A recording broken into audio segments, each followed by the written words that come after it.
যেই ব্যক্তি তার সন্তানের নাম বলতে পারে নাই, আদালতে তার স্ত্রীর নাম বলতে পারে নাই, অথচ এটিএম আজহারের নাম 5 কিলোমিটার দূর থেকে দেখে বলতে পারতেছে। তো এই যে বিচার, এই বিচার তো আসলে প্রহসনের বিচার। সাইদির মতো লোক আরোই লক্ষবার কাউকে ধর্ষণ করেছে, কোনো জায়গায় করেছে। এটা একেবারেই আমি মনে করি এক ধরনের মিথ্যাচার, এবং এটা এক ধরনের মানুষের সাথে মানে চরমভাবে প্রহসন এবং ইতিহাসের সবচেয়ে জঘন্য মিথ্যাচার তারা করেছে। বর্তমানে এই সরকারকে ধন্যবাদ জানাই এবং বিচার বিভাগকে ধন্যবাদ জানাই যে তারা অন্তত একটি সঠিক রায় জনগণের কাছে উপস্থাপন করতে পেরেছে। আপনি নিশ্চয়ই আপা জানবেন যে বিগত 16 বছরে বাংলাদেশে কোনো আইন, বিচার, আদালত কোনোটাই মানে মানুষ যেভাবে নিরপেক্ষ পাওয়া দরকার সেটা ছিল না। এবং ছিল না তার চেয়েও ভয়ানক হচ্ছে মিথ্যা বানোয়াট বিভিন্ন ধরনের মানুষের বিরুদ্ধে বলে যাকে তাকে আসামি করে দেওয়া হতো, খারাপ অবস্থায় ফেলে দেওয়া হতো। আজকের এটিএম আজহারুল ইসলাম সাহেব তার যে রায়ে নতুন করে তিনি যে মুক্তি পেলেন, এটার দ্বারা প্রমাণ হয় 2013 সালে যাদেরকেই ফাঁসি দেওয়ার জন্য রায় প্রদান করা হয়েছে শাহবাগ তৈরি করে, ওই মানুষগুলোর কেউই ওই অর্থে এই যুদ্ধ অপরাধের সাথে সম্পৃক্ত নয়। সেই ব্যক্তিগুলো শুধুমাত্র একটি দল করেন, বাংলাদেশের সেকেন্ড লার্জেস্ট পার্টি জামাত ইসলাম করেন। জামাত ইসলাম করার কারণে তাদেরকে মানে ফাঁসি দেওয়ার প্রয়োজন, তাই ফাঁসি দিয়েছে। এবং আপনি দেখেছেন যে সেই সময়ের বিচারপতি এস.কে. সিনহা থেকে শুরু করে তাদের লেখা বই প্রকাশ পেয়েছে। তারপরে আপনারা নিশ্চয়ই জানেন যে এক সময় আপনার অডিও কেলেঙ্কারি হয়েছে, আপনার সেখানে স্কাইপি কেলেঙ্কারি হয়েছে। এই কেলেঙ্কারির পরেও এরপরে আপনি নিশ্চয়ই দেখেছেন যে বালি রঞ্জন, একজন দেলোয়ার হোসেন সাইদি সাহেবের সাক্ষীকে বিদেশে পর্যন্ত, সুখরঞ্জন বালি, তাকে নিয়ে যাওয়া হয়েছিল গুম করে। তো এই সকল অসঙ্গতিপূর্ণ কার্যক্রম করে বাংলাদেশে মূলত একটি প্রহসনের বিচার করেছিল। এবং সেই বিচারে আমি সবচেয়ে দুঃখ লাগছে এজন্যই যে আজকে যদি সত্যি সত্যি যেই মানুষগুলোর ফাঁসি হয়েছে তারা যদি অন্তত এটিএম আজহারের মতো জেলে থাকতে পারতেন, মানে তাদের ফাঁসিটা পেন্ডিং থাকতো, এখনো কার্যকর হয়নি, তাহলে আপনি নিশ্চিত থাকেন যে এই 11 জন বা যারাই মৃত্যুবরণ করেছে প্রত্যেকেই বেকসুর খালাস পেয়ে বের হয়ে আসতেন। সাক্ষী ছিল, হ্যাঁ, যাদেরকে ফাঁসি দেওয়া হয়েছে। এমনও সাক্ষীর বিনিময়ে এটিএম আজহারকে আপনার ফাঁসির রায় দিয়েছে যেই ব্যক্তি তার সন্তানের নাম বলতে পারে নাই, আদালতে তার স্ত্রীর নাম বলতে পারে নাই, অথচ এটিএম আজহারের নাম 5 কিলোমিটার দূর থেকে দেখে বলতে পারতেছে। তো এই যে বিচার, এই বিচার তো আসলে প্রহসনের বিচার।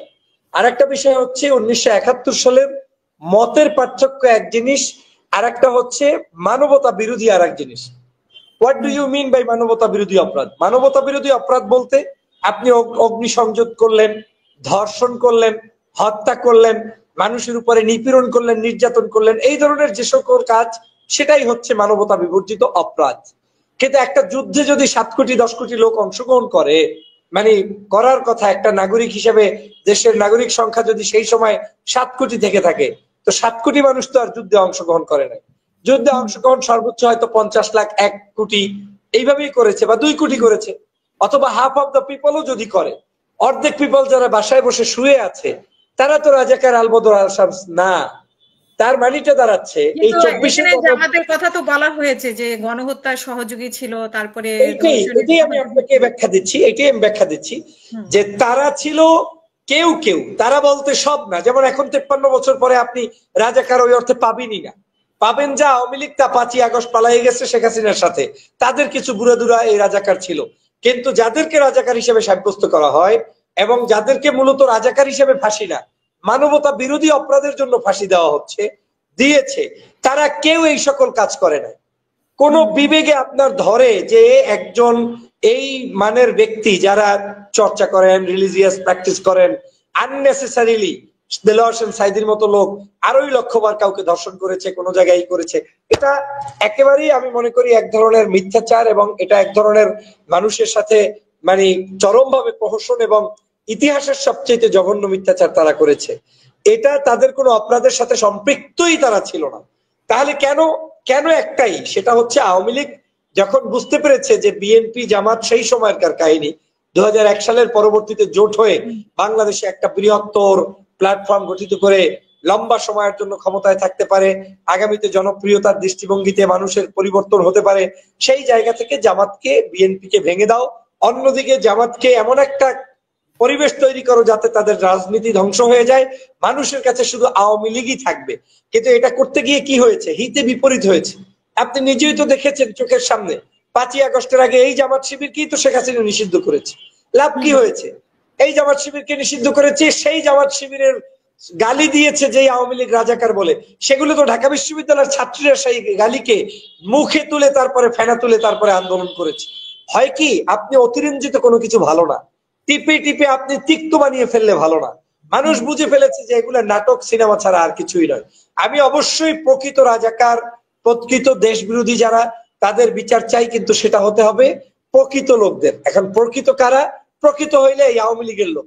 এখন আওয়ামী লীগের লোক তো আপনি এখন পাচ্ছেন না, তবে রাখে আল্লাহ মারে কি একটা কথা আছে না, এখন ঠিকই আল্লাহ পাক এই আওয়ামী লীগের বিচার চোখের সামনে করাচ্ছে। ওই একই ট্রাইব্যুনালে, যেই ট্রাইব্যুনালে আজকের রাজাকার বলে ফাঁসি দিয়েছেন আলেমদের, জামাত ইসলামের নেতাদের, বিএনপির সাকা চৌধুরীর, ঠিক একই ট্রাইব্যুনালে এখন কিন্তু শেখ হাসিনার জন্য তদন্ত চলছে। এবং আমাদের তদন্তটায় এখন আর ওই 1971-53 বছরের পুরাতন গীত গাইতে হবে না। মাত্র চোখের সামনে সংগঠিত হওয়া মানবতা বিরোধী অপরাধ যা করেছে সেটা আমরা জাতির কাছে দেখাতে পারবো। 2000 মানুষ হত্যা করা, আর যারা এই পঙ্গুত্ব বরণ করেছে তারা তো চোখের সামনে এখনো লাইভ আছে, তারা তো দেখাতে পারবে যে আমাকে এভাবে পঙ্গুত্ব করেছে। অতএব তাদের কিন্তু সেই শাস্তিটা এখন হবেই হবে। এটিএম আজহারুল ইসলাম হয়তো তিনি মুক্ত আকাশে এসেছেন কিছুদিন, আল্লাহ জানে, তিনি তো বয়স্ক হয়ে গিয়েছেন, পাশাপাশি তার অসুস্থতাও আছে। আল্লাহ যতদিন তাকে হায়াতে রাখবে, আল্লাহ হয়তো কালের বিবর্তনে তাকে সাক্ষী হিসেবে রেখেছেন যে তোমার যারা যারা সঙ্গী ছিল তাদের তো ফাঁসি হয়ে গিয়েছে, তবে তুমি দেখে রাখো তোমার জীবদ্দশায় কিছু মানুষ যারা এই ধরনের অন্যায় কাজ করেছে তাদের ফাঁসিও চোখের সামনে দেখে যাও। সেটাই হয়েছে বলে আমি মনে করি।